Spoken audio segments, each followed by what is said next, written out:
Hello दोस्तों, स्वागत है आज की मेरे इस वीडियो में। आज मैं लेकर आ गया हूँ आपके लिए वार्षिक परीक्षा 2024 कक्षा 11 भौतिक विज्ञान का फुल सॉल्यूशन पेपर। और यहाँ पर मैं बहुत ही अच्छे से आपको बताने वाला हूँ कि किस तरीके से आपके क्वेश्चंस पूछे जाते हैं और किस तरीके से आपको उनका उत्तर लिखना है अपनी उत्तर पुस्तिका में। तो इस तरीके के जो आपको मैं इस पेपर के क्वेश्चन जो दिखाने जा रहा हूँ, ये पेपर आपका 2024 में पूछा गया है और ये इम्पॉर्टेंट बहुत ज़्यादा है, क्योंकि कुछ इसी तरीके का आपके भी स्कूल में आने वाला है। जो पेपर आपका अभी हुआ नहीं है, होने वाला है, उसमें आपका कुछ इसी तरीके का पेपर आएगा। तो ये पेपर आपके लिए बहुत ही इंपॉर्टेंट हो जाता है, क्योंकि इसमें सभी क्वेश्चंस का सॉल्यूशन सहित मैं लेकर आया हूं और बहुत ही महा इंपॉर्टेंट जिनको कहते हैं क्वेश्चन, वो वाले क्वेश्चन इस पेपर में हैं इंक्लूडेड।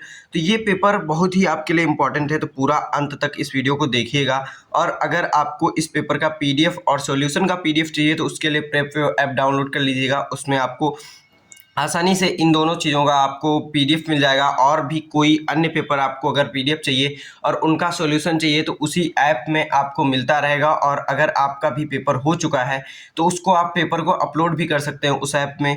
तो यहाँ पर सबसे पहले अब हम बात करते हैं किस तरीके से आपका ये पेपर है और इसमें सबसे पहले क्या क्वेश्चन पूछे गए हैं। तो यहाँ पर सबसे पहले आप देखेंगे सभी प्रश्न करना अनिवार्य है, जिस तरीके से इंस्ट्रक्शन दी गई है नोट में। और 3 घंटे का पेपर है, 70 पूर्णांक का है ये। और इसका कोड PS2 है, तो कहीं कहीं कोड चेंज होता है, इसका ये मतलब नहीं है क्वेश्चन भी चेंज होंगे, क्वेश्चन सेम आ जाते हैं कभी कभी। तो ये पेपर आपके लिए बहुत ही इंपॉर्टेंट है। तो यहाँ पर खंड आ स्टार्ट होता है 6 नंबर का, यहाँ पर है खंड आ, जिसमें 6 प्रश्न पूछे गए, एक एक नंबर के बहुविकल्पीय प्रश्न। तो सबसे पहला क्वेश्चन यहाँ पर पूछा गया है, बल F और दाब P तथा क्षेत्रफल A में संबंध है। तो आप जानते होंगे कि दाब जो होता है बल बटे में क्षेत्रफल होता है। तो यहाँ पर देखिए कोई भी क्या विकल्प ऐसा मिल रहा है जिसमें कि दाब यानी कि P इक्वल्स टू F/A मिल रहा हो। तो यहाँ पर आप देखेंगे पहला तो क्या है, P equals to F into A, तो गलत हो जाता है ये, इसको अगर हम उधर भेज देंगे तो गलत हो जाएगा। फिर यहाँ देखिए F/A चाहिए, तो P इक्वल्स टू अगर हम F को इधर भेज दें बटे में तो A/F हो जाएगा, ये भी गलत है। फिर यहाँ पर आप देखेंगे F इक्वल्स टू AP, तो बटे में अगर A को हम इधर भेज दें तो P इक्वल्स दाब बटे में क्षेत्रफल, तो ये वाला आपका सही हो जाता है। तो C नंबर सही यहाँ पर आपका ऑप्शन है। फिर यहाँ पर ये वाला आपको तो सीधे दिख रहा है गलत है, तो ये आपका C नंबर ऑप्शन सही हो जाता है। यहीं पर यहाँ पर आपका लिखा भी गया है, ये क्वेश्चन फुल सॉल्यूशन यहाँ पर मैं लेकर आया हूँ। तो बहुविकल्पीय प्रश्न जितने हैं वो मैं ऐसे ही बताऊंगा, और जो क्वेश्चन है उनका फुल सॉल्यूशन आंसर पूरा उत्तर मैं लिख कर लाया हूँ, इस तरीके से आप देख सकते हैं। तो यहाँ पर पूरा बहुत अच्छे से आपको दिखाने वाले हैं। तो अगर वीडियो को अभी तक लाइक नहीं किए तो वीडियो को लाइक कर दीजिए और ऐसे ही वीडियो देखने के लिए चैनल को भी सब्सक्राइब कर लीजिए। फिर यहाँ पर आपका अगला क्वेश्चन पूछा गया है, श्यान द्रव में सीमांत वेग से गिरने वाले पिंड का त्वरण है। तो कोई भी अगर श्यान द्रव होता है, श्यान द्रव, तो उसमें अगर कोई सीमांत वेग से कोई भी पिंड गिर रहा है तो उसका वेग आपका शून्य होता है। किस तरीके से शून्य होता है, क्योंकि सीमांत वेग उसको कहते हैं जो निश्चित वेग होता है। एक निश्चित वेग वो प्राप्त कर लिया। अगर कोई पत्थर आप पानी में फेंकते हैं तो एक समय इतना स्पीड में फेंकिए कि एक समय उसका ये आएगा कि उसका स्पीड जो है नहीं बदल रहा होगा, यानी वेग परिवर्तन नहीं हो रहा होगा। अगर वेग परिवर्तन नहीं हो रहा है तो उसे हम सीमांत वेग कहेंगे। और सीमांत वेग अगर हो गया तो आपका त्वरण तो जीरो हो जाएगा, क्योंकि वेग परिवर्तन की दर बटे समय आपका त्वरण होता है। तो वेग परिवर्तन की दर अगर जीरो है तो आपका सीमांत वेग भी जीरो हो जाएगा। तो इस तरीके से ये आपका शून्य सही विकल्प हो जाता है। फिर आपका अगला क्वेश्चन है यहाँ पर, एक द्रव किसी ठोस के पृष्ठ को नहीं भिगोता है यदि स्पर्श कोण है। अगर कोई भी आपका ठोस है जो द्रव यानी कि पानी में, मान लीजिए कोई भी ग्लास आप रख दिए तो वो ग्लास को भिगोएगा कि नहीं भिगोएगा, ये आपको कैसे पता चलेगा। अगर कांच से या फिर कोई भी जो आपका बर्तन है उससे अगर पानी का जो कोण है 90 से अधिक बनता है, 90 से अधिक बनता है तो नहीं भिगोएगा। अगर 90 से कम बनता है तो भिगोएगा। आपका 90 से अधिक पे नहीं भिगोएगा, ये आपका हो जाएगा राइट विकल्प। यहाँ पर 90 से अधिक, C नंबर इसका भी सही है ऑप्शन। फिर आपका अगला क्वेश्चन है यहाँ पर घ नंबर, Mt-2 किस भौतिक राशि की विमा है। तो यहाँ पर ये आपकी भौतिक राशि है पृष्ठ तनाव। तो ये पृष्ठ तनाव की भौतिक राशि की विमा है ये, और किसी का भी देखेंगे तो आपका ये नहीं आएगा। फिर यहाँ पर I क्रॉस I का मान क्या है। तो I क्रॉस I आप जानते हैं, अगर I का मतलब कि कोई भी वेक्टर, कोई भी सदिश है, उसका आप अगर उसी वेक्टर से गुणा कराते हैं यानी क्रॉस प्रोडक्ट, यानी कि अगर आपका सदिश गुणन करते हैं तो उसका जीरो हो जाता है। क्यों?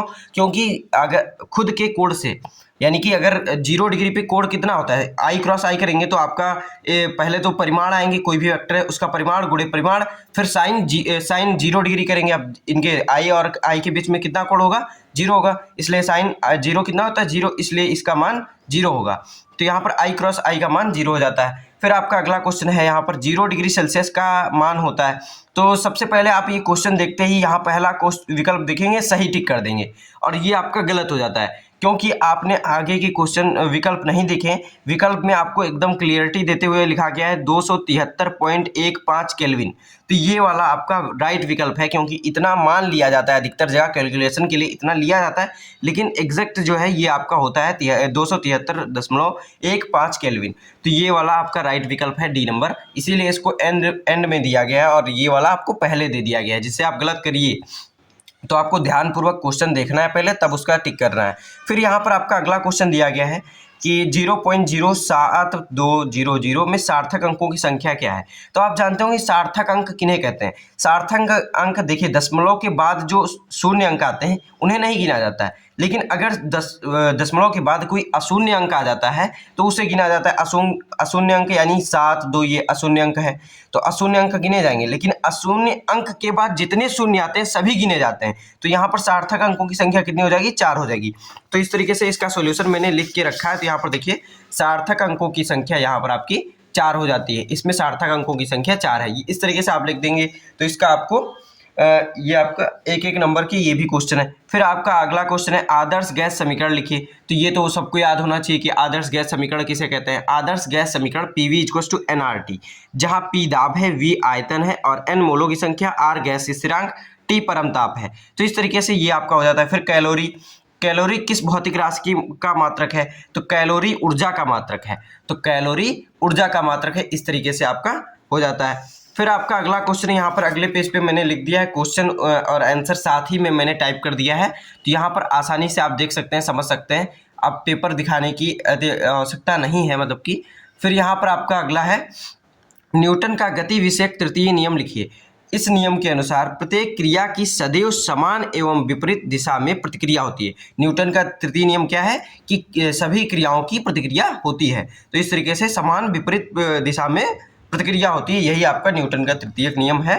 फिर आपका अगला क्वेश्चन है ऊष्माधारिता की परिभाषा लिखिए। तो ऊष्माधारिता किसे कहते हैं। आप जानते होंगे कि कोई भी अगर कोई द्रव्यमान का पदार्थ है तो उसमें 1 डिग्री सेल्सियस तापमान बढ़ाने पर आवश्यक ऊष्मा की मात्रा को ही उस पदार्थ की ऊष्माधारिता कहते हैं। यानी कि कोई भी आपके पास पदार्थ है, उसमें अगर 1 डिग्री सेल्सियस आपको तापमान बढ़ाना है तो उसको कितनी ऊष्मा देनी पड़ेगी, वही आपकी ऊष्माधारिता हो जाती है उस पदार्थ के लिए।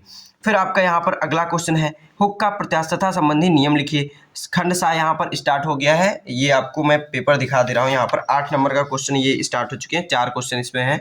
तो इस तरीके से यहाँ पर आप देख लीजिए, इस तरीके से दिया गया है खंड सा। फिर यहाँ पर आपका अगला क्वेश्चन इसी में हुक का प्रत्यास्थता संबंधी नियम लिखिए। तो इस नियम के अनुसार प्रत्यास्थता की सीमा में किसी पदार्थ में उत्पन्न प्रतिबल उसमें उत्पन्न विकृति के अनुक्रमानुपाती होता है। यानी कि उत्पन्न प्रतिबल जो होता है उसमें उत्पन्न विकृति के अनुक्रमानुपाती होता है, यही प्रत्यास्थता की सीमा में आपका हुक का नियम है। तो इस तरीके से आपका हो जाता है। फिर अगला क्वेश्चन है आपका स्टोक्स का नियम लिखिए। स्टोक्स का नियम बहुत ही इंपॉर्टेंट है, अधिकतर पूछा जाता है क्लास 11th में। तो स्टोक्स का नियम, इस नियम के अनुसार यदि r त्रिज्या की गोली ईटा श्यानता के द्रव में सीमांत वेग से गति कर रही हो तब उस पर कार्यरत श्यान बल जो होता है निम्न होता है, F = 6 पाई ईटा RB। इस तरीके से ये आपका स्टोक्स का नियम है और ये आपका कार्यरत बल हो जाता है, F = इतना। फिर आपका अगला क्वेश्चन यहाँ पर द्रव दाब के नियम लिखिए। इस तरीके से आपको द्रव दाब के नियम लिखने हैं। तो जितने भी हैं आपको पॉइंट बाय पॉइंट लिख देना है। द्रव दाब के नियम निम्नलिखित हैं, इस तरीके से करके। तो किसी द्रव के अंदर एक ही क्षैतिज में स्थित सभी बिंदुओं पर द्रव का दाब समान होता है, ये आप जानते हैं। कोई भी आपका द्रव का कुंड रखा है, मान लीजिए कोई बर्तन रखा है, उसमें प्रत्येक जगह एक ही क्षैतिज पे यानी कि समान ऊंचाई पे उसके समान दाब रहता है, ये पहला नियम हो गया। फिर दूसरा आपका किसी द्रव का दाब उसके घनत्व के अनुक्रमानुपाती होता है, ये भी आप जानते हैं। अगर घनत्व ज़्यादा होगा तो द्रव दाब ज़्यादा होगा, अगर घनत्व कम होगा तो द्रव दाब कम होगा। फिर आपका अगला है यहाँ पर पॉइंट द्रव में डूबे पिंड की दीवारों, यहाँ पर देखिएगा, पूरा दिख रहा है, ठीक। द्रव में डूबे पिंड की दीवारों पर द्रव द्वारा आरोपित दाब जो होता है पिंड के पृष्ठ के प्रत्येक बिंदु के लंबवत कार्य करता है। यानी कि कोई भी आपका कुछ भी रखा है अगर द्रव में, तो उस पर प्रत्येक जो बिंदु होगा उसके लंबवत कार्य करेगा। द्रव दाब जो कार्य करेगा वो लंबवत कार्य करेगा। और फिर यहाँ पर आपका अगला क्वेश्चन, अगला पॉइंट इसी में है, स्थिर दाब द्रव के भीतर किसी भी बिंदु पर दाब मुक्त पृष्ठ से उस बिंदु की गहराई के अनुक्रमानुपाती होता है। मुक्त पृष्ठ में जो आपकी मुक्त पृष्ठ है उससे उस बिंदु की गहराई, जहां पर आपको द्रव दाब देखना है, उस बिंदु की गहराई के अनुक्रमानुपाती होता है। और ये इस तरीके से हो गया। फिर पांचवा पॉइंट यहाँ पर है, द्रव दाब पात्र के क्षेत्रफल पर निर्भर करता है। अतः पात्र की आकृति के आधार पर अनुप्रस्थ काट के क्षेत्रफल का द्रव दाब पर कोई प्रभाव नहीं पड़ता है। द्रव का यह गुण द्रव स्थितिकी विरोधकी, यहाँ पर हाइड्रोस्टेटिक पैराडॉक्स इस तरीके से कहलाता है। तो इस तरीके से ये आपका द्रव दाब के नियम हो जाते हैं। फिर आपका टार्सेली की प्रमेय लिखना है। टार्सेली का प्रमेय क्या है वो आपको लिख देना है। तो टार्सेली का प्रमेय क्या है, यहाँ पर देखिए लिखा है इस तरीके से। टार्सेली का प्रमेय पूरा दिखना चाहिए यहाँ पर। हाँ, टार्सेली की प्रमेय मध्य सूत्र की किसी छिद्र से, यानी कि टार्सेली का प्रमेय जो है मध्य सूत्र की किसी छिद्र से किसी द्रव के बहिस्राव का वेग उस वेग के बराबर होता है जो कि द्रव अपने स्वतंत्र तल से छिद्र तक स्वतंत्रता पूर्वक गिरने में प्राप्त कर लेता है। तो इस तरीके से ये आपका v = अंडर रूट में 2gh इस तरीके से ये है। फिर gh आपका क्या है, पात्र के छिद्र से गहराई है। और g आप त्वरण जानते ही हैं कि गुरुत्वीय त्वरण है। v आपका वेग जो वो अर्जित करता है, कोई भी पेन अगर आप छोड़ते हैं तो मतलब कि जहाँ पर आपका पानी निकलेगा, बाहर निकलेगा, उसका वेग कितना होगा वो इस तरीके से आपका डिफाइन होगा। फिर आपका खंड दा आ जाता है। किसी द्रव में श्यानता गुणांक की परिभाषा, मात्रक एवं विमा लिखिए। किसी द्रव की श्यानता गुणांक, मात्रक और परिभाषा और इसकी विमा लिखनी है। तो श्यानता गुणांक की सबसे पहले परिभाषा लिखेंगे। किसी द्रव का श्यानता गुणांक उस द्रव की एकांक संपर्क क्षेत्रफल वाली दो परतों के बीच कार्यरत श्यान बल के परिणाम के बराबर होता है, जबकि परतों के मध्य वेग प्रवणता एकांक होती है। श्यानता गुणांक का मात्रक किलोग्राम प्रति मीटर सेकेंड तथा विमी सूत्र ml-1t-1 होता है। द्रवों की श्यानता ताप बढ़ाने पर घटती है और जबकि गैसों की श्यानता ताप बढ़ाने पर बढ़ती है। इस तरीके से आपका ये हो जाता है श्यानता गुणांक की परिभाषा। फिर आपका इसी का आगे का आंसर आपका यहाँ पर क्वेश्चन दिया गया है। तो क्वेश्चन ये आपका दिया गया है, उसकी विमा आपको उसी में दे दी गई और आपका मात्रक भी उसी में बता दिया गया, पूरा परिभाषा के अंदर ही। फिर यहाँ पर आपका -40 डिग्री फ़ारेनहाइट का मान जो है डिग्री सेल्सियस में आपका ज्ञात करना है। यहाँ पर ना गलत लिखा हुआ है, ये ज्ञात करना है, ज्ञात कीजिए, ठीक है। तो यहाँ पर आपका फ़ारेनहाइट से डिग्री सेल्सियस में ज्ञात करने का समीकरण आप जानते होंगे, 9c/5 = F-32 होता है। F क्या है, फ़ारेनहाइट है, तो c/5 और यहाँ पर 40 डिग्री फ़ारेनहाइट दे दिया गया, -40 यहाँ पर रख देंगे। तो इस तरीके से रखने के बाद यहाँ पर आपका -72 आ जाता है और बटे में 9 यहाँ से c से 9 यहाँ पर भेज दिए, तो इसको काटेंगे तो माइनस सेट आ जाता है, 80 में 5 का गुणा कर देते हैं तो डिग्री सेल्सियस आपका 40 आ जाता है। तो इस तरीके से -40 डिग्री फ़ारेनहाइट का मान आपका डिग्री सेल्सियस में भी -40 डिग्री सेल्सियस होता है। तो ये आपके लिए बहुत ही इंपॉर्टेंट क्वेश्चन है, ये अधिकतर पूछा जाता है। फिर यहाँ पर आपका ससंजक तथा असंजक बल की परिभाषा लिखिए। तो ससंजक बल क्या होता है, समान पदार्थों के अणुओं के मध्य कार्यरत आकर्षण बल को ससंजक बल कहते हैं। और असंजक बल जो होता है, असमान पदार्थों के अणुओं के मध्य कार्यरत आकर्षण बल को असंजक बल कहते हैं। फिर उष्मा चालकता गुणांक की परिभाषा लिखिए और मात्रक विमा लिखिए, विमा भी लिखना है। फिर उष्मा चालकता गुणांक किसी पदार्थ का उष्मा चालकता गुणांक उष्मा की वह मात्रा है जो स्थायी अवस्था में उस पदार्थ के एकांक क्षेत्रफल के प्रति सेकंड 2 समांतर समतापी पृष्ठों के लंबवत प्रवाहित होती है, जबकि पृष्ठों के बीच ताप प्रवणता एकांक हो। इसे निम्न व्यंजक द्वारा दिया जाता है। तो इस तरीके से Q = Ka θ1 - θ2 इंटू में T बटे में L है यहाँ पर, इस तरीके से। तो इस तरीके से ये आपका क्या हो जाता है, उष्मा की चालकता और उष्मा चालकता गुणांक, इस तरीके से। फिर जहाँ K क्या है, एक नियतांक है जिसे उष्मा चालकता गुणांक कहते हैं, K ही आपका उष्मा चालकता गुणांक है। फिर A फलकों का क्षेत्रफल, θ1 θ2 फलकों का तापांतर, फिर T समय है और L फलकों की मध्य दूरी, और फिर K आपका मात्रक, K का मात्रक जूल प्रति मीटर सेकेंड और डिग्री सेल्सियस होता है। का मात्रक विमी सूत्र जो है ml/t-3 θ-1 होता है। फिर बर्नौली प्रमेय में दाब शीर्ष वेग शीर्ष, ये बहुत ही इंपॉर्टेंट क्वेश्चन है। जैसा कि मैं बता रहा हूँ, हर बार कह रहा हूँ, ये बहुत इंपॉर्टेंट है। तो हर एक क्वेश्चन इस पेपर के इंपॉर्टेंट है, जो आपके पेपर में आने की अधिकतर चांसेस हैं। तो ये पेपर आपके लिए बहुत इंपॉर्टेंट हो जाता है। जो भी क्वेश्चन है वो अच्छे से देखिए और अच्छे से लिख लीजिए, याद कर लीजिए, PDF डाउनलोड कर लीजिए प्रेप ऐप से। फिर यहाँ पर बर्नौली प्रमेय में दाब शीर्ष वेग शीर्ष तथा गुरुत्वीय शीर्ष के सूत्र लिखिए। तो दाब शीर्ष क्या होता है? P/ρg। वेग शीर्ष क्या होता है? v²/2g।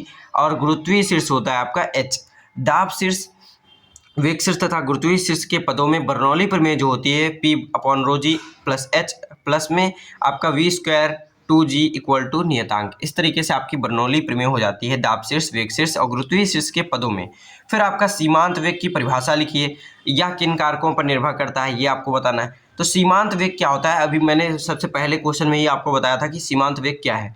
जब कोई पिंड किसी श्यान द्रव में गिरता है, जब कोई पिंड किसी श्यान द्रव में गिरता है तो पिंड के संपर्क वाली द्रव की परत पिंड के वेग से चलने का प्रयत्न करती है। यानी कि जब कोई भी पिंड द्रव में छोड़ेंगे तो उसके पास वाली जो परत है, द्रव की परत है, वो पिंड के साथ चलने की कोशिश करेगी, प्रयत्न करेगी, जबकि इससे बहुत दूर की परत विरामावस्था में ही रहेगी। इस प्रकार पिंड की गति से द्रव की विभिन्न परतों के बीच सापेक्ष गति उत्पन्न हो जाती है।